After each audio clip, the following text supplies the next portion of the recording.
전능하사 천지를 만드신 하나님 아버지를 내가 믿사오며 그 외아들 우리 주 예수 그리스도를 믿사오니 이는 성령으로 잉태하사 동정녀 마리아에게 나시고 본디오 빌라도에게 고난을 받으사 십자가에 못 박혀 죽으시고 장사한 지 사흘 만에 죽은 자 가운데서 다시 살아나시며 하늘에 오르사 전능하신 하나님 우편에 앉아 계시다가 저리로서 산자와 죽은 자를 심판하러 오시리라. 성령을 믿사오며 거룩한 공예와 성도가 서로 교통하는 것과 죄를 사하여 주시는 것과 몸이 다시 사는 것과 영원히 사는 것을 믿사옵나이다. 아멘.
제103편 다윗의 시.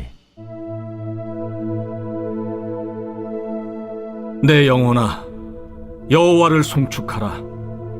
내 속에 있는 것들아, 다 그의 거룩한 이름을 송축하라. 내 영혼아, 여호와를 송축하며 그의 모든 은택을 잊지 말지어다.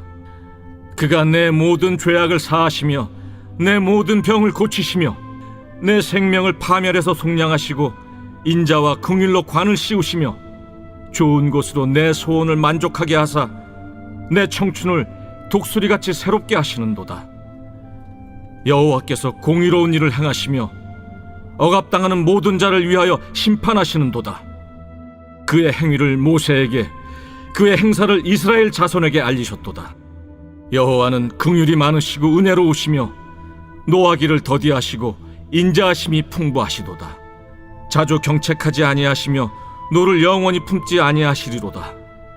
우리의 죄를 따라 우리를 처벌하지는 아니하시며 우리의 죄악을 따라 우리에게 그대로 갚지는 아니하셨으니 이는 하늘이 땅에서 높음같이 그를 경외하는 자에게 그의 인자하심이 크심이로다.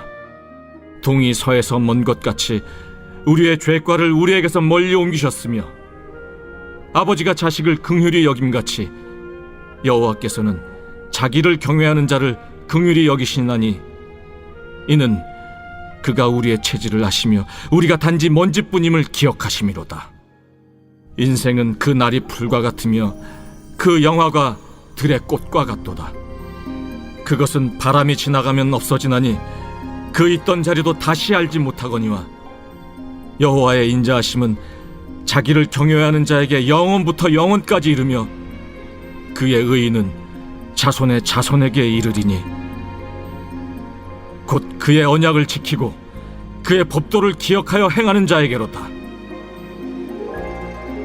여호와께서 그의 보좌를 하늘에 세우시고 그의 왕권으로 만유를 다스리시도다. 능력이 있어 여호와의 말씀을 행하며 그의 말씀의 소리를 듣는 여호와의 천사들이여 여호와를 송축하라. 그에게 수종들며 그의 뜻을 행하는 모든 천군이여 여호와를 송축하라. 여호와의 지으심을 받고 그가 다스리시는 모든 곳에 있는 너희여 여호와를 송축하라.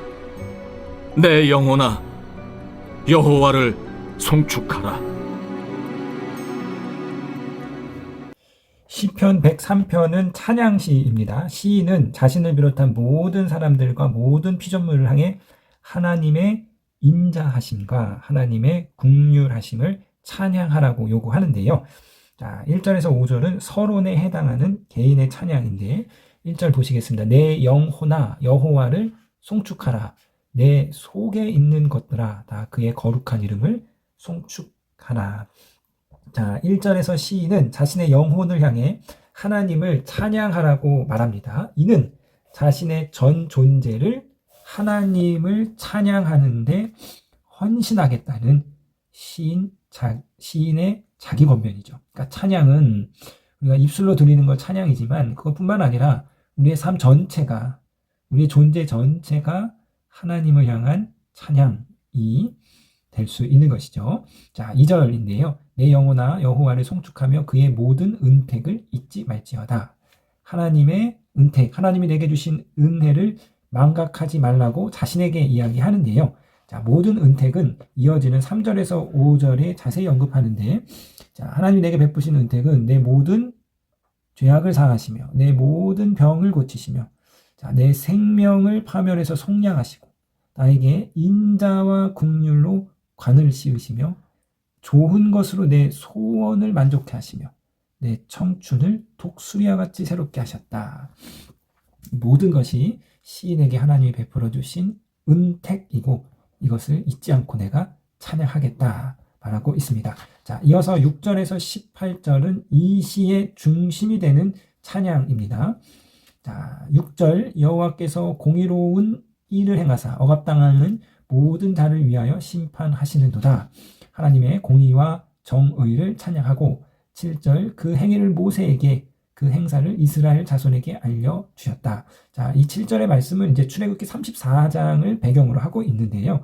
모세가 두 번째 돌판을 들고 시내산에 올라가서 하나님에게 다시 율법을 받고 하나님이 모세에게 자신을 계시해주는 내용이 나오는데 자, 그 내용을 8절이 이야기하고 있습니다. 여호와는 긍휼이 많으시고 은혜로우시며 노하기를 더디하시고 인자하심이 풍부하시도다. 자, 하나님, 우리가 믿는 하나님 여호와는 어떠한 신인가? 긍휼이 많으신 분이다. 은혜로우신 분이다. 노하기를 더디하시는 분이다. 인자가 풍성하신 분이다. 우리 하나님은 긍휼과 인자가 풍성하신 분입니다. 자, 이 긍휼이 하나님을 나타내는 첫 번째 속성이에요. 우리 하나님은 긍휼이 많으신 분이다. 이 긍휼이라는 것은 히브리어 라훔에서 온 단어인데요. 이 라훔은 어미의 모태를 의미하는 단어입니다. 그러니까 긍휼이라는 것은 어미가 자녀를 향한 마음이죠.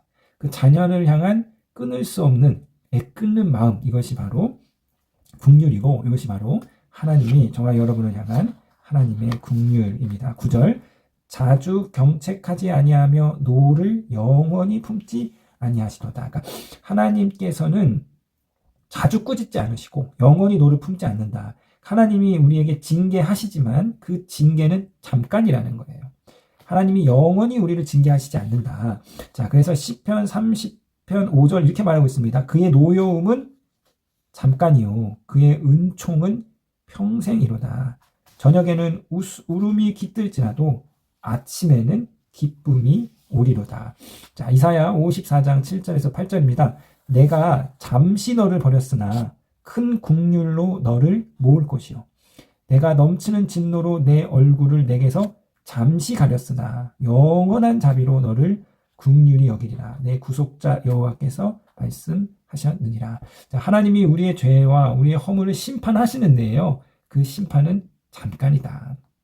부모가 자녀를 책망하고 자녀를 지도하고 자녀를 혼내지만 그렇다고 해서 그 마음을 영원히 품고 있는 거 아니죠. 그때뿐이고, 기본적으로 부모가 자녀를 향한 마음은 긍휼이고 자비이고 인자인 것이죠.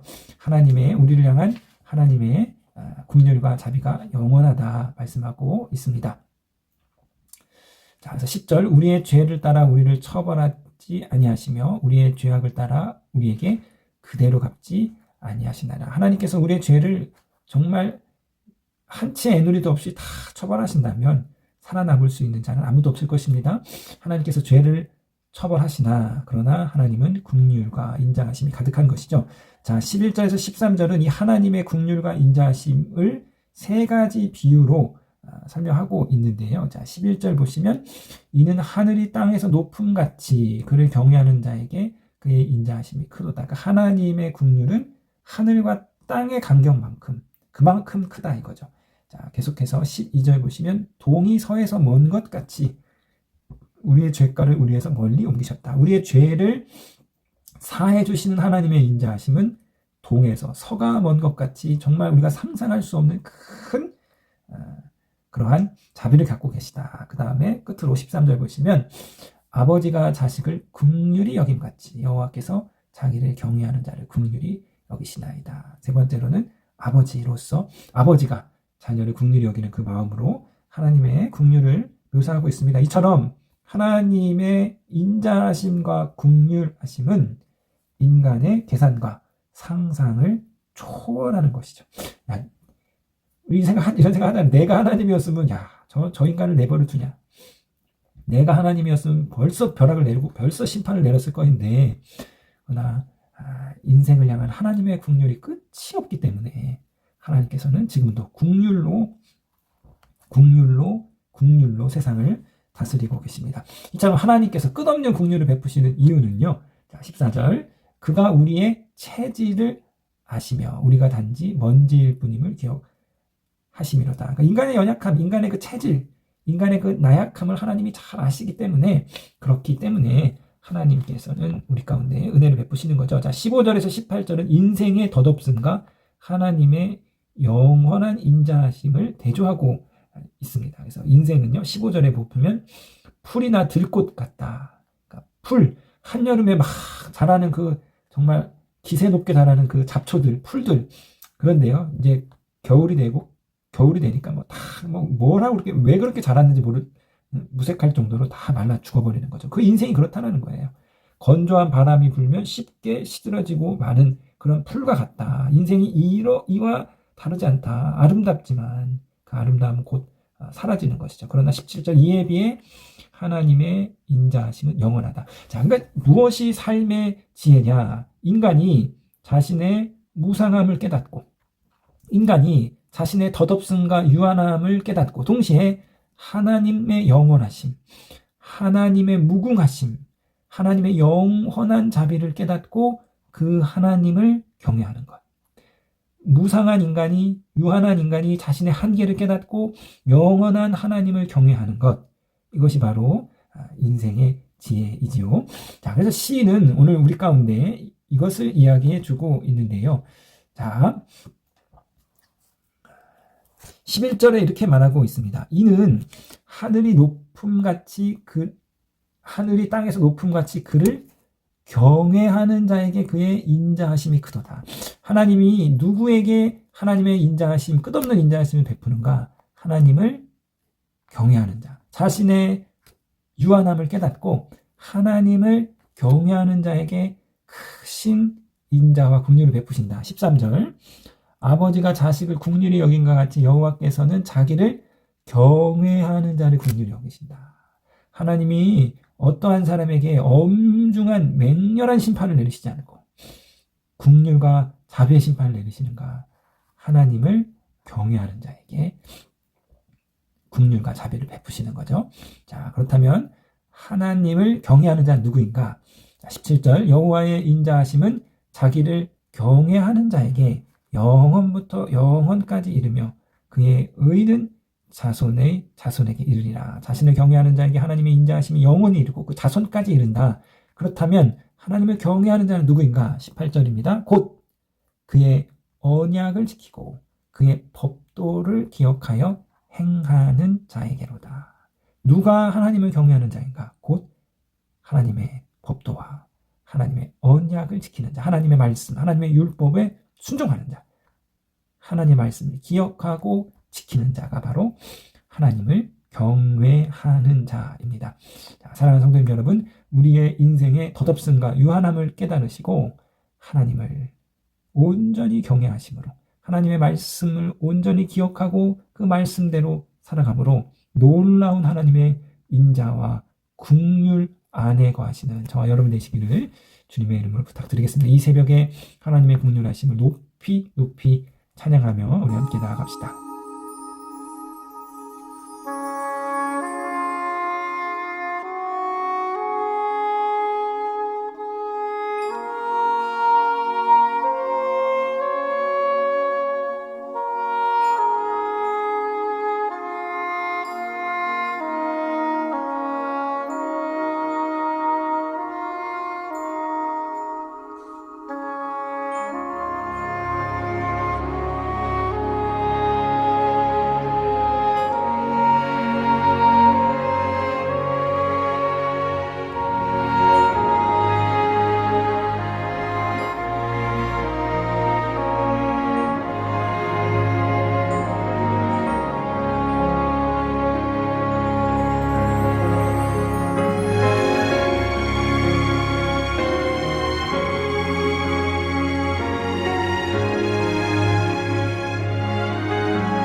하늘에 계신 우리 아버지여, 이름이 거룩히 여김을 받으시오며 나라에 임하옵시며 뜻이 하늘에서 이룬 것 같이 땅에서도 이루어지이다. 오늘날 우리에게 일용할 양식을 주옵시고 우리가 우리에게 죄 지은 자를 사하여 준 것 같이 우리 죄를 사하여 주옵시고 우리를 시험에 들게 하지 마옵시고 다만 악에서 구하옵소서. 대개 나라와 권세와 영광이 아버지께 영원히 있사옵나이다. 아멘.